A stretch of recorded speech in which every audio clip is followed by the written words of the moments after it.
Baik, Assalamualaikum warahmatullahi wabarakatuh.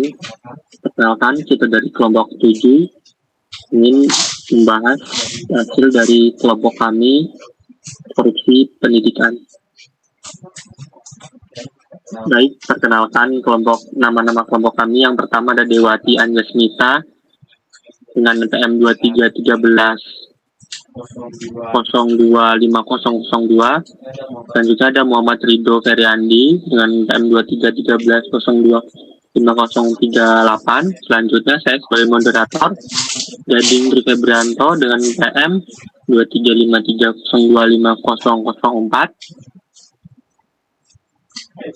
Baik, sebelum memulai masalah awal yang akan kita paparkan, sebelumnya mari kita berdoa dulu menurut agama dan kepercayaan masing-masing. Berdoa mulai.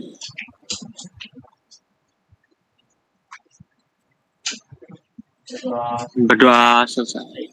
Baik, dipersilakan kepada Saudara Ridho untuk memaparkan terkait masalah korupsi dalam pendidikan.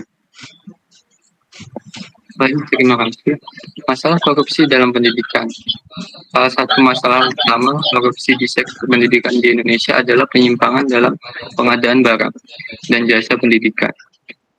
Pengadaan buku pelajaran, alat peraga pendidikan, teknologi informasi, dan kebutuhan operasional sekolah sering jadi ladang korupsi. Oknum di tingkat pemerintahan atau sekolah terlibat dalam penggelembungan harga atau melakukan manipulasi tender. Alih-alih memilih barang yang berkualitas dengan harga yang wajar, pengadaan sering kali dilakukan berdasarkan kepentingan pribadi atau kelompok yang memiliki kedekatan dengan pejabat terkait. Contoh kasus yang sering terjadi adalah pengadaan buku pelajaran atau perangkat komputer yang tidak sesuai dengan spesifikasi atau harga jauh lebih tinggi dari harga pasar. Hal ini merugikan lembaga pendidikan karena mereka mendapat barang dengan kualitas yang tidak memadai, yang pada akhirnya berdampak langsung pada proses belajar mengajar. Masalah ini diperparah dengan lemahnya pengawasan dan minimnya transparansi dalam sistem pengadaan di sektor pendidikan. Selanjutnya akan dilanjutkan oleh Dewa. Baik, dampak korupsi pendidikan. Dampak yang ditimbulkan korupsi pendidikan dalam kehidupan yaitu dampak dari korupsi dalam pengadaan barang dan jasa di sektor pendidikan sangat signifikan dan merugikan kualitas pendidikan. Pengadaan barang yang tidak sesuai standar menyebabkan siswa dan guru bekerja dengan fasilitas yang tidak memadai. Buku pelajaran yang kurang berkualitas atau perangkat komputer yang rusak menghambat kegiatan belajar sehingga pencapaian akademik menjadi terhambat. Efektivitas pengajaran menjadi terganggu karena alat bantu pendidikan yang seharusnya mendukung proses belajar mengajar tidak dapat berfungsi dengan baik. Selain itu, penggelapan anggaran pengadaan juga menciptakan ketimpangan dalam kualitas pendidikan antara sekolah-sekolah di daerah terpencil dan sekolah-sekolah di pusat kota.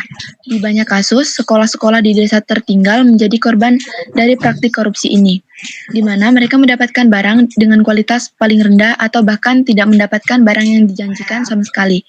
Hal ini menambah ketimpangan akses pendidikan yang sudah ada, di mana sekolah-sekolah dengan fasilitas yang baik semakin maju, sementara yang tertinggal semakin terpuruk. Baik, selanjutnya akan dilanjutkan oleh Gading. Baik, ini adalah saran atau rekomendasi untuk mengatasi masalah korupsi dalam pengadaan barang dan jasa pendidikan.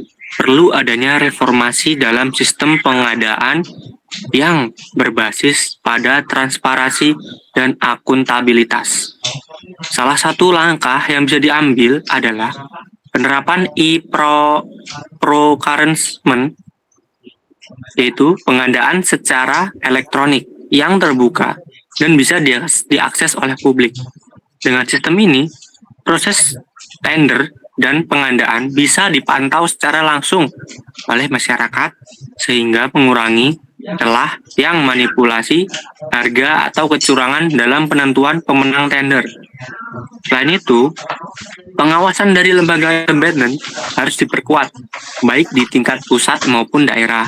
Tiap pengadaan barang dan jasa pendidikan harus diaudit secara berkala oleh lembaga independen untuk memastikan tidak ada penyimpangan dalam penggunaan anggaran. Penegakan hukum terhadap pelaku korupsi dalam pengadaan juga harus lebih tegas dengan memberikan hukum yang berat untuk menciptakan efek jerah. Pemerintah juga perlu meningkatkan kapasitas dan kompetensi sekolah dalam mengelola anggaran dan pengadaan, terutama di daerah tertinggal. Pelatihan tentang manajemen pengadaan yang bersih dan transparan perlu diberikan kepada kepala sekolah dan pihak-pihak terkait agar mereka memahami cara melakukan pengadaan yang sesuai aturan. Lebih jauh lagi, partisipasi masyarakat dalam mengawasi pengadaan di sekolah-sekolah juga perlu diperkuat melalui penglibatan komite sekolah, orang tua siswa, dan organisasi masyarakat sipil. Proses pengadaan bisa dipantau lebih ketat dengan langkah-langkah ini. Diharapkan pengadaan barang dan jasa di sektor pendidikan dapat berjalan dengan lebih transparan, efektif dan bebas dari korupsi, sehingga dapat meningkatkan kualitas pendidikan secara keseluruhan. Baik, terima kasih kepada kelompok 7 atas partisipasinya. Sebelum kita akhiri, mari kita tutup dengan doa dan salam. Doa dipersilakan.